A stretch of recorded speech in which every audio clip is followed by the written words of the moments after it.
Hello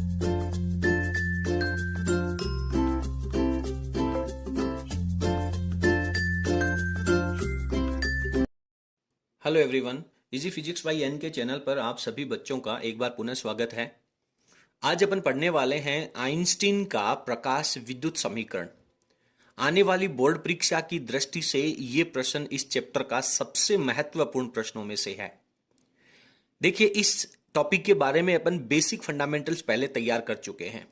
Einstein ने क्या बताया, मैं आपको थोड़ा सा फिनोमिना यहां पे बताना चाहता हूं।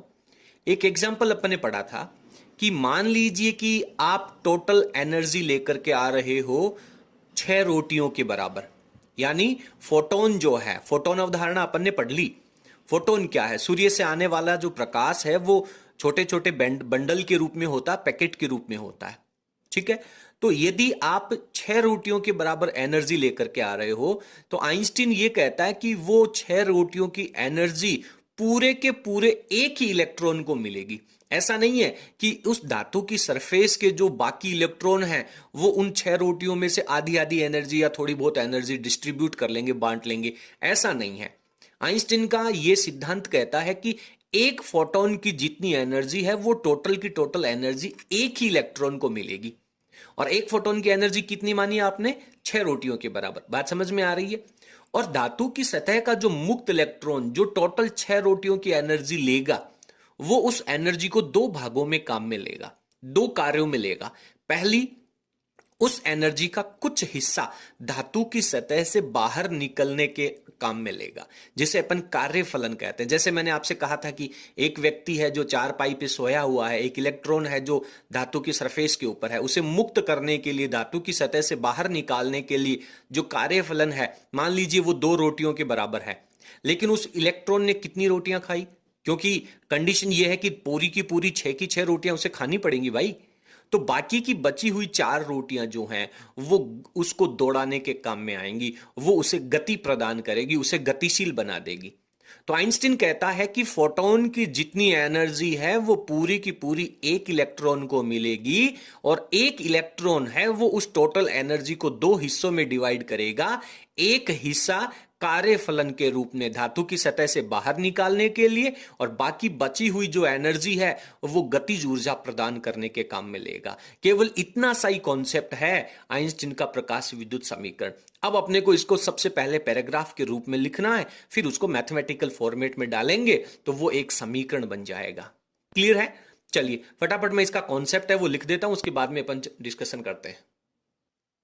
तो यहां पर अपन ने लिखा है कि जब किसी धातु की सतह पर फोटोन आपतित होता है, तो यहां पर अपन ने लिखा है कि जब किसी धातु की सतह पर फोटोन आपतित होता है तो एक फोटोन एक इलेक्ट्रॉन से ही अनुक्रिया करता है या रिएक्शन क्रिया करता है।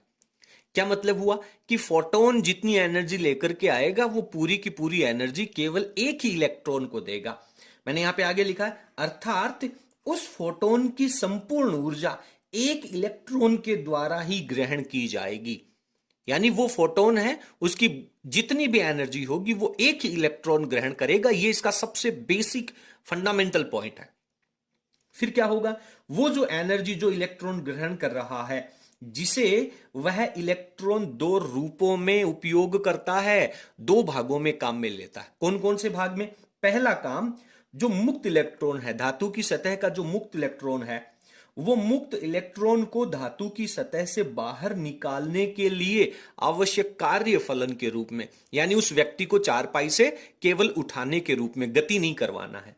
दूसरा, बाकी की जो बची हुई ऊर्जा है, शेष ऊर्जा है, वो इलेक्ट्रॉन को गतिज ऊर्जा प्रदान कर दी है। सिंपल यार, इसमें कोई इतना बड़ा इश्यू नहीं है, दिमाग पे प्रेशर डालने की जरूरत ही नहीं है, सिंपल सोचना है। बात समझ में आ रही है? ओके, गतिज ऊर्जा का फॉर्मूला 1/2 mv²। यहां पे मैंने मैक्सिमम लिखा है। मैक्सिमम का मतलब यह है कि जितनी कार्यफलन के रूप में काम में आ गई वो ठीक है, बाकी की बची हुई टोटल एनर्जी है वो केवल गतिज ऊर्जा के रूप में आने वाली है। 2 कॉन्सेप्ट हो गए। अब इसको टोटल कर लो तो आप क्या लिखेंगे कि आपतित ऊर्जा बराबर कार्यफलन प्लस इलेक्ट्रॉन की गतिज ऊर्जा। यदि अपन इसका मैथमेटिकल फॉर्मेट एक इक्वेशन बनाना चाहें तो यहां पे अपन लिखेंगे आपतित फोटोन की जो कुल ऊर्जा है, फोटोन की कुल ऊर्जा क्या काम में आएगी? दो काम में आएगी सर। पहली होगी कार्यफलन के रूप में, क्लियर है, और दूसरी होगी प्लस इलेक्ट्रॉन की कौन सी ऊर्जा? गतिज ऊर्जा। ये जितना भी आपने ऊपर पैराग्राफ लिखा है उसका मैथमेटिकल सारांश यही है। हो गया।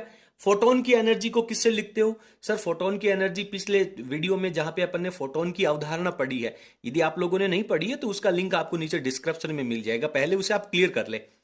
तो फोटोन की जो एनर्जी होती है उसे अपन लिखते हैं E बराबर H new. H Planck constant है और न्यू है वो उस फोटोन की आवृत्ति है। कार्यफलन, कार्यफलन को डब्ल्यू नॉट से भी लिखा जाता है या फिर कुछ बुक्स में इसे फाई नॉट से भी लिखा गया है। प्लस गतिज ऊर्जा, गतिज ऊर्जा को किससे लिखेंगे? के मैक्सिमम से। हो गया बेटा। अब आप इसको इक्वेशन को थोड़ा सा और सोल्व कर ले। एच न्यू लिख लिया, डब्ल्यू नॉट जो है उसको आप एच न्यू नॉट कह सकते हैं, तो ये हो गया एच न्यू, ये हो जाएगा आपके पास एच न्यू नॉट, और प्लस यहां पे आप गतिज ऊर्जा को 1/2 mv का मैक्सिमम का स्क्वायर लिख सकते हैं। और इजी कर लो। पहले आप एक काम करो, स्क्रीन को पॉज करके और इतना जो पोर्शन है वो लिख लो, फिर अपन आगे चलते हैं। तो यदि बोर्ड परीक्षा में केवल एक नंबर का प्रश्न आता है कि आइंस्टीन का प्रकाश विद्युत समीकरण लिखिए, तो आप इन दोनों फॉर्मेट में से कोई सा भी लिख सकते हो। बढ़िया ये रहेगा जो लास्ट वाला ये जो पार्ट अपन ने लिखा है ये आप लिखेंगे तो बेटर रहेगा, सबसे बेस्ट रहेगा। बस ये एक इक्वेशन आपको लिखनी है, यही जो इक्वेशन है वो आइंस्टीन का प्रकाश विद्युत समीकरण के नाम से जानी जाती है। सिंपल सी कहानी है यार। आने वाली टोटल एनर्जी दो भागों में जाएगी, कार्यफलन के रूप में और गतिज ऊर्जा के रूप में। अब इसमें तो कोई बड़ा इश्यू नहीं है, ठीक है। आप यार ये एच न्यू है, एच न्यू नोट है, एक तरफ कर लो ना, एक प्रजाति को एक तरफ कर लो, तो एच न्यू हो गया और एच न्यू नोट इस तरफ आएगा तो माइनस में लग जाएगा। बराबर में क्या बचेगा? 1/2 mv मैक्सिमम का स्क्वायर। ओके, हो गया। अब क्या नजर आ रहा है? सर हमें कुछ नजर आ रहा है। क्या नजर आ रहा है बेटा? h कॉमन ले लेना इसमें, तो इधर लिख लेता हूं मैं। तो h ले लिया मैंने कॉमन और यहां न्यू माइनस न्यू नॉट हो गया। 1/2 mv मैक्सिमम यहां बचेगा ना, तो मैं यहां से v मैक्सिमम की वैल्यू निकालना चाहता हूं, ये समझ लीजिए। तो बटा का जो 2 है यहां पे वो दूसरी तरफ जाएगा तो मल्टीप्लाई में हो जाएगा, और गुणा में जो m है वो दूसरी तरफ जाएगा तो डिवाइड में चला जाएगा, ये हो जाएगा ना। और यहां पे आपके पास क्या बचेगा? v मैक्सिमम का होल स्क्वायर, और यदि आप होल स्क्वायर रिमूव करेंगे तो यहां पे रूट लग जाएगा। इजी है। तो ये इक्वेशन अपन थोड़ा आगे चल रहे हैं। बोर्ड परीक्षा में अगर आइंस्टीन का प्रकाश विद्युत समीकरण आता है, प्रश्न आता है, तो यहां तक ही लिखना है। ये तो अपन इसलिए पढ़ रहे हैं कि यहां से कोई हो सकता है कोई न्यूमेरिकल आ जाए, थोड़ा सा पढ़ लेना चाहिए अपने को। हो गया। अब एक काम और करो यार, आप एक इक्वेशन रिलेशन जानते हो, न्यू जो होता है वो होता है c/λ, और न्यू नॉट जो होता है वो हो जाएगा आपका c/λ के साथ भी नोट लग जाएगा। ओके, एक काम करो, ये वैल्यू यहां पे रिप्लेस करो, तो यहां पे आपके पास बचेगा v मैक्सिमम की जो वैल्यू है वो क्या रह जाएगी? 2 तो चल रहा है, h आपके पास चल रहा है, न्यू माइनस न्यू नॉट ये वैल्यू रखोगे, c को तो कॉमन ही ले लो यार, c आ गया सर कॉमन। आगे क्या करें? तो सर 1/λ और 1/λ नोट आ गया यहाँ पे। तो एक काम करो, इसका एलसीएम ले लो। तो एलसीएम लेंगे तो डायरेक्ट लिख देता हूं मैं, ये लैम्डा नॉट माइनस लैम्डा आ जाएगा और बटा में लैम्डा इंटू लैम्डा नॉट आ जाएगा। और उसके साथ में क्या चल रहा है? एम चल रहा है, और गलती से भी रूट को मत भूल जाना, ठीक है ना। ये तो इसका विशेष पार्ट है। तो इस तरीके से आप इसकी ये जो वैल्यू है वो यहां पे कैलकुलेट कर सकते हैं। तो बस इसके साथ ही आप लोगों का आइंस्टीन का जो प्रकाश विद्युत समीकरण का टॉपिक है वो यहां पे कंप्लीट हो जाता है। अब आप चाहें तो इससे रिलेटेड कुछ इक्वेशन है, कुछ सवाल हैं, वो भी अपन सॉल्व कर सकते हैं। फटाफट स्क्रीन को पॉज करके लिख लीजिए, आगे चलते हैं। तो यहां पे अपन सबसे पहले एग्जाम्पल नंबर 3 ले रहे हैं। देखिए क्या कह रहा है, किसी धातु के लिए कार्यफलन का मान 2.2 इलेक्ट्रॉन वोल्ट है। कार्यफलन को किससे लिखते हैं बेटा? डब्ल्यू नोट से कह दें, बुक्स में इसे फाई नोट से भी लिखा गया है। इसकी वैल्यू दे रखी है आपको 2.2 इलेक्ट्रॉन वोल्ट। चलिए इसको आप इलेक्ट्रॉन वोल्ट में ही रहने दीजिए, और आप चाहें तो इसे इलेक्ट्रॉन वोल्ट को आप वोल्ट में भी कन्वर्ट कर सकते हैं, पर मैं इसको इलेक्ट्रॉन वोल्ट में ही एक बार के लिए रहने देता हूं। उसके बाद में सवाल क्या कह रहा है, इस धातु के लिए वह अधिकतम तरंग दैर्ध्य ज्ञात कीजिए। लेमडा आपको ज्ञात करना और लेमडा मैक्सिमम। देखिए लेमडा मैक्सिमम का मतलब हो गया बेटा आपका देहली तरंग दैर्ध्य, क्योंकि आवृत्ति न्यूनतम होती है, न्यूनतम आवृत्ति को देहली आवृत्ति, अधिकतम तरंग दैर्ध्य को देहली तरंग दैर्ध्य। तो आपसे लेमडा नॉट की वैल्यू यहां पे पूछी गई है। क्या कर रहा है, ज्ञात करो जो इसमें प्रकाश विद्युत प्रभाव उत्पन्न कर सके। प्रकाश विद्युत प्रभाव का मतलब क्या होता है, प्रकाश विद्युत प्रभाव केवल तभी उत्पन्न होगा जब धातु की सतह से इलेक्ट्रॉन केवल इलेक्ट्रॉन उत्सर्जन को ही प्रकाश विद्युत प्रभाव कहते हैं। ठीक है, और इलेक्ट्रॉन के उत्सर्जन के लिए जो कार्यफलन होता है उसका फॉर्मूला क्या होता है, क्योंकि कार्यफलन का फॉर्मूला होता है एच न्यू नॉट। ठीक है, डब्ल्यू नॉट बराबर एच, न्यू की जगह क्या लिख सकते हैं अपन, सी अपॉन लेमडा नॉट लिख सकते हैं। ठीक है ना, न्यू बराबर C upon lambda naught. Lambda naught आपको वैल्यू चाहिए तो लेमडा नॉट को यहां ले आइए, तो लेमडा नॉट बराबर हो जाएगा आपके पास बेटा H C upon W naught. बस यही तो चाहिए। एच सी की वैल्यू आप लोगों को सब दे रखी है। एच की जो वैल्यू है, एक्चुअली एच की वैल्यू है वो जूल सेकंड में होनी चाहिए। ठीक है, लेकिन यहां पे आपको एच की वैल्यू इलेक्ट्रॉन वोल्ट और सेकंड में दे रखी है। मैंने आपसे कहा था कि ये जो डब्ल्यू नॉट है इसे आप जूल में कन्वर्ट कर सकते हैं, लेकिन ध्यान देने वाली बात यह है कि यदि जो एच है वो जूल सेकंड में है तो आपको डब्ल्यू नॉट को भी जूल में कन्वर्ट करना पड़ेगा। और एच की वैल्यू आपको क्वेश्चन में इलेक्ट्रॉन वोल्ट सेकंड में दे रखी है, तो इसको भी इलेक्ट्रॉन वोल्ट सेकंड में ही रखना है। तो इसकी वैल्यू दे रखी है आपको 4.14 10 की पावर -15 इंटू में सी की वैल्यू 3 इंटू 10 की पावर 8। ठीक है, और बटा में डब्ल्यू नॉट की वैल्यू रख दो, ये दे रखी है आपको 2.2। सरल कर लो, लगभग इसका भाग है वो लगभग 2 बार चला जाएगा, हालांकि 2 से कुछ कम ही जाएगा बट लगभग 2 बार चला जाएगा, और 2 को आप 3 से गुणा करोगे तो लगभग 6 की वैल्यू आएगी। तो अब आप थोड़ा सा भाग लगा करके इसका आंसर निकाल लीजिएगा। तो जब आप इसका आंसर सॉल्व करेंगे तो आपके पास वैल्यू आएगी 5,6,4,5 इंटू 10 की पावर -10। लेमडा नॉट निकाल रहे हैं तो ये मीटर में आएगा, और 10 की पावर -10 को यदि आप हटाएंगे तो ये वैल्यू किस में बदल जाएगी, एंगस्ट्रॉम में बदल जाएगी। तो इस तरीके से आप इस प्रश्न को यहाँ पे सॉल्व कर सकते हैं।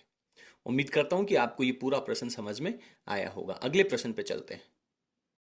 इसके बाद में अगला जो एग्जाम्पल है वो इस चैप्टर के सबसे महत्वपूर्ण सवालों में से एक है।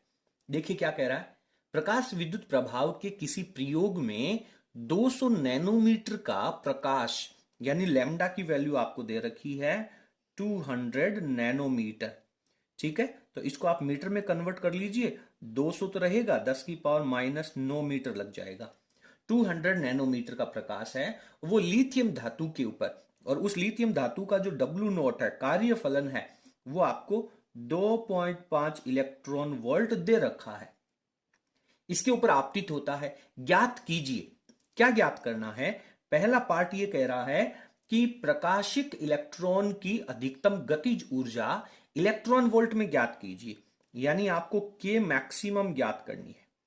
ठीक है बेटा, अब सीधा सा कॉन्सेप्ट है, आने वाले फोटोन का लेमडा दे रखा है, लेमडा दे रखा है तो सी अपॉन लेमडा करेंगे तो आवृत्ति हो जाएगी, और सी अपॉन लेमडा आवृत्ति हो जाएगी तो ई बराबर एच न्यू करेंगे तो आने वाले फोटोन की टोटल एनर्जी निकल करके आ जाएगी आपके पास। समझ में आ रहा है मेरी बात, ये लेमडा की वैल्यू से आने वाले फोटोन की टोटल एनर्जी अपन कैलकुलेट कर सकते हैं। ई बराबर एच न्यू, न्यू की जगह सी अपॉन लेमडा रख करके, एच और सी की कांस्टेंट वैल्यू अपन जानते हैं, और उसमें से कार्यफलन आपको दे रखा है। तो जब आने वाले फोटोन की टोटल एनर्जी आपके पास है, उसमें से कार्यफलन की एनर्जी आपके पास है, तो बाकी की बची हुई ऊर्जा तो गतिज ऊर्जा के रूप में निकलेगी ना। बात समझ में आ रही है? तो के मैक्सिमम का फॉर्मूला अपन यहां पे क्या लगाएंगे, तो यहां पे मैं लिखता हूं K maximum this is equals to E minus W naught, यही होगा ना, टोटल फोटोन की एनर्जी माइनस कार्यफलन। और ई की वैल्यू कैसे निकालेंगे, H C upon lambda minus W naught. Clear है? अब आप इसमें वैल्यू रख दीजिए। जब आप इसमें वैल्यू रखेंगे तो एच सी की वैल्यू में क्या रखने वाले हैं, एच सी की वैल्यू रख दीजिए। बताइए, देखें एच सी की वैल्यू में क्या आएगी। सर एच सी की वैल्यू तो इसमें h की वैल्यू अपन लिख देंगे कितनी, 6.62 भी लिख सकते हैं आप, इसे 3 भी लिख सकते हैं। अप्रोक्सीमेट वैल्यू है ये 10 की पावर -34, c की वैल्यू 3 इंटू 10 की पावर 8 और अपॉन में लैम्डा की वैल्यू कितनी है 200 नैनोमीटर थी ना, 10 की पावर -9 और इंटू में आपको क्या करना है, इंटू में अपने को डब्ल्यू नॉट लिखना है और डब्ल्यू नॉट की वैल्यू कितनी है 2.5। लेकिन बेटा ये 2.5 है वो तो इलेक्ट्रॉन वोल्ट में है और इसे वोल्ट में कन्वर्ट करने के लिए चार्ज ऑफ इलेक्ट्रॉन 1.6 10 की पावर -19 से मल्टीप्लाई करना पड़ेगा। तो इस तरीके से जब आप इस पूरी कैलकुलेशन को जब आप सॉल्व आउट करेंगे तो आपके पास वैल्यू आएगी 5.93 इंटू 10 की पावर -19। मैंने इसे रफ में सॉल्व कर लिया है, आप इसे सॉल्व कर लेना, जूल आ जाएगी। और इस जूल में अगेन क्या करोगे, आपको क्वेश्चन क्या कह रहा है, प्रश्न को बहुत ध्यान से पढ़ें। आपको इसकी जो वैल्यू है वो इलेक्ट्रॉन वोल्ट में कन्वर्ट करनी है। इलेक्ट्रॉन वोल्ट में कन्वर्ट करने के लिए 1.6 10 की पावर -19 से अगेन डिवाइड करना पड़ेगा। तो ये वैल्यू हो जाएगी 3.71 इलेक्ट्रॉन वोल्ट। मैंने इसे रफ में कैलकुलेट कर लिया है, आप स्क्रीन को पॉज करके दोबारा कैलकुलेट कर सकते हैं। इसके बाद में बात करते हैं इसके पार्ट नंबर सेकंड की। सेकंड पार्ट कह रहा है कि निरोधी विभव ज्ञात करना है। निरोधी विभव मैं यहां पे लिख देता हूं, निरोधी विभव ज्ञात करना है। निरोधी विभव, निरोधी विभव को अपन वी नॉट से कहते हैं। यार निरोधी विभव का कॉन्सेप्ट यहां पे कहां से आएगा, गतिज ऊर्जा निकाल ली ना। निरोधी विभव क्या कहता है, इलेक्ट्रॉन को एनोड तक पहुंचने से रोकना। और कितना रोकना पड़ेगा, जितनी उसकी गतिज ऊर्जा है उतना ही आपको विभव के द्वारा वर्क करना पड़ेगा और विभव को कार्य में कन्वर्ट करने के लिए आवेश से गुणा करना पड़ेगा। मेरी बात समझ में आ रही है। निरोधी विभव तो एक विभव है, आपको कार्य के बराबर लगाना है तो उसे आवेश से गुणा करना पड़ेगा। और किसके आवेश से, इलेक्ट्रॉन को रोक रहे हो तो स्वाभाविक सी बात है कि इलेक्ट्रॉन के चार्ज से गुणा करना पड़ेगा। तो इसका इक्वेशन लगेगा कि जो के मैक्सिमम है this is equals to eV naught. ठीक है, ये कॉन्सेप्ट अपन ने पहले भी क्लियर किया था। और यदि आपको यहां पे वी नॉट चाहिए तो अपन क्या करेंगे कि सर जो के मैक्सिमम है उसमें इलेक्ट्रॉन से डिवाइड कर देंगे, इलेक्ट्रॉन के आवेश से डिवाइड कर देंगे। तो ये के मैक्सिमम की वैल्यू यहां पे निकाली थी ना आपने 3.71 इलेक्ट्रॉन वोल्ट में, और इसको जब आप इलेक्ट्रॉन के आवेश से डिवाइड करोगे तो ये इलेक्ट्रॉन और इलेक्ट्रॉन कैंसिल आउट हो जाएगा, तो ये 3.71 वोल्ट आ जाएगा। अब कुछ बच्चे कह सकते हैं कि सर इलेक्ट्रॉन से इलेक्ट्रॉन कैसे कैंसिल हुआ। बेटा इलेक्ट्रॉन वोल्ट को जब वोल्ट में कन्वर्ट करोगे तो इलेक्ट्रॉन के आवेश से गुणा करना पड़ेगा, और यहां पर भी क्या आ रहा है, इलेक्ट्रॉन का आवेश, तो दोनों तरफ 1.6 10 की पावर -19 कैंसिल आउट हो जाएंगे ना। तो इस तरीके से इस प्रश्न को भी अपन ने यहां पर सॉल्व कर लिया है। उम्मीद करता हूं कि यह प्रश्न आप लोगों को बहुत अच्छे से समझ में आ गया होगा।